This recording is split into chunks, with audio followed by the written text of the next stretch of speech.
Sa aking mga kababayan, sobrang naaawa na ako, lalo na sa ating mga kapatid na mahihirap.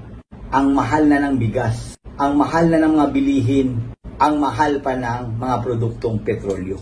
Pero kung makita nyo, ang nagpapatakbo na ating bansa, parang kumbaga walang pakialam.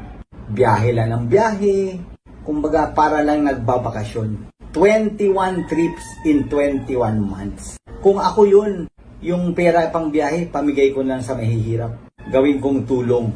Isa pa, ang dami ng drogang umiikot ngayon sa Pilipinas. Ang dami ng krimen. Isa pa, napansin ko, bakit pag ibang tao pinagbintangan, guilty na kaagad? Si Bantag pinagbintangan, hindi pa nalilitis, guilty na. Si Arnie Tevez pinagbintangan, isang araw lang, guilty na. Si Pastor Kibuloy pinapaimbestigahan, guilty na, hindi pa naiimbestigahan, pinapatawag pa lang, guilty na. Pero si Lisa Araneta Marcos, nadawit sa isang extortion issue, kaagad pinawalang sala ni Jean Fajardo ng PNP. Bakit ganon? Ilan ba ang pinagbabatayan ng batas natin sa Pilipinas? Are there two